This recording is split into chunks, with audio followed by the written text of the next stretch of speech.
अगर लोकतंत्र के अंदर में हक और अधिकार मांगना अगर आतंकवादी है तो मैं आतंकवादी हूँ, लेकिन ये हक मांग के रहूंगा और लेके भी रहूंगा। मेरे को अगर एक अंबानी 10,000 का मोबाइल को क्या 9,000 में बेच देगा? क्या अनाज खरीद के ले जाएगा एक व्यापारी डायरेक्ट विदाउट टैक्स अपने घर में ले जाएगा, तो मंडी में बैठे जो काम करने वाले, वहाँ जो मजदूर काम करने वाले, आड़ती है, वो चाहे कोई भी हो, वहाँ जो काम करने वाले जो आज मंडियाँ है, वो तो अपने आप ही भाग जाएगा।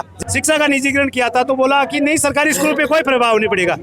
सारे के सारे बच्चे प्राइवेट स्कूलों में भाग गए, सरकारी स्कूलें बर्बाद हो गई। क्या लगता है इस बार किसान हटवा कर मानेंगे? जब दुनिया के अंदर जब मजदूर किसान अगर ताकत और सत्ता के सामने अगर कदम खींचा है तो वो तानाशाह होता है, वो या तो आत्महत्या करता है। हिटलर का जवाब दे देता हूँ भाई साहब।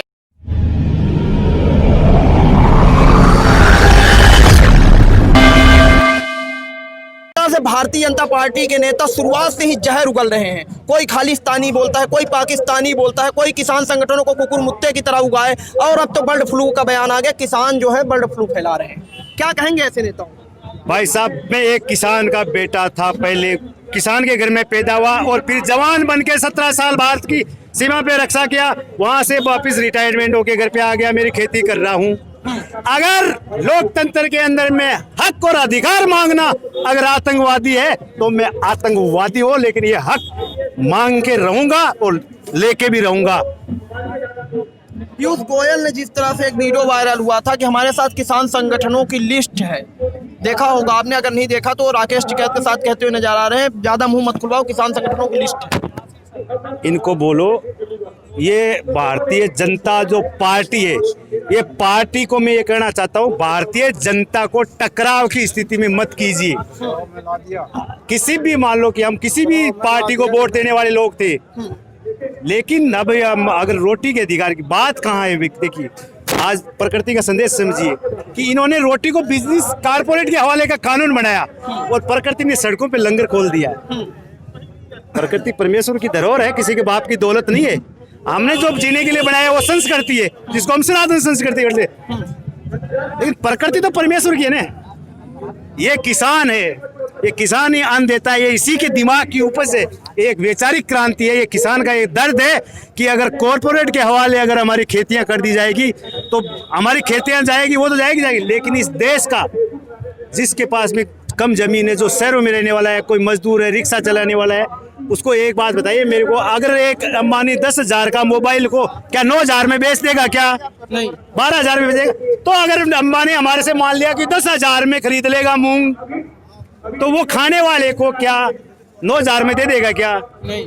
तो जो हमारे 2 रुपए किलो के अंदर में गेहूं खाने वाले लोग हैं, जिनके पास में कोई नौकरी नहीं है, कहीं फुटपाथ पे बैठे हैं, जो पहले मतलब कई सरकारों ने चलाई हुई थी, कोई अन्नपूर्णा रसोइयाँ है, कोई कैसे भी मतलब कि गरीब मजदूर तक खाना पहुंचाने वाली जो संस्थाएं थी, अगर हमारा अनाज अगर कॉरपोरेट के हवाले होगा और बोला कि ये मंडियां तो ऐसे ही रहेगी, कैसे रहेगी यार? अनाज खरीद के ले जाएगा एक व्यापारी डायरेक्ट विदाउट टैक्स अपने घर में ले जाएगा, तो मंडी में बैठे जो काम करने वाले, वहाँ जो मजदूर काम करने वाले, आड़ती है, वो चाहे कोई भी हो, वहाँ जो काम करने वाले जो आज मंडियाँ हैं, वो तो अपने आप ही भाग जाएगा। जैसे आप सपोज करो आपकी सरकारी स्कूल थी, शिक्षा का निजीकरण किया था, शिक्षा का निजीकरण किया था तो बोला कि नहीं, सरकारी स्कूलों पे कोई प्रभाव नहीं पड़ेगा।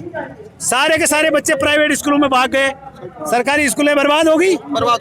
तो वो जो मंडी व्यवस्था थी, जो मतलब की मजबूत प्रणाली थी, जहाँ से मतलब की गवर्नमेंट गेहूँ और चावल हरियाणा पंजाब से खरीद करके एफसीआई के थ्रू, और जो हिंदुस्तान के अंदर में कहीं गरीबों को सस्ते में भी अनाज देती थी। भाई देना चाहिए यार, रोटी है। अगर सरकार के कदम के बारे में देखा जाए तो अभी तक जितने कानून लाए तो सरकार एक भी कदम पीछे हटी नहीं है।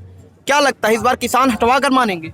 जब दुनिया के अंदर जब मजदूर किसान अगर ताकत और सत्ता के सामने अगर कदम खींचा है तो वो तानाशाह होता है, वो या तो आत्महत्या करता है। हिटलर का जवाब दे देता हूँ भाई साहब।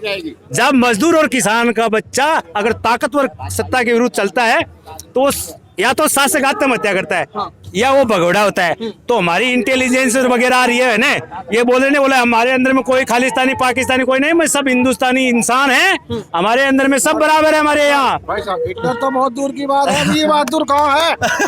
वीर बहादुर कहाँ है? रोटी मांगा था, उसी ने जो है यूनियन बनवाई थी। वीर बहादुर कहाँ है? आप बोलो।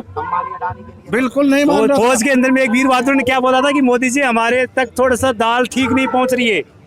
मैं भी रिटायर्ड फौजी हूँ। उस बंदे ने जायज बात उठाई थी। तेज बहादुर का नाम बता, तेज बहादुर। हाँ, तेज बहादुर के बारे में बताता हूँ। हम तो धन्यवाद देते हैं मोदी जी को जो ये यूनियन बनवा दी दोबारा से। पूरे देश की यूनियन बन गई, किसान यूनियन। हाँ दादा कुछ बोल रहे थे आप। हाँ, किसान आने वाला है जल्दी इधर ही मंच पर।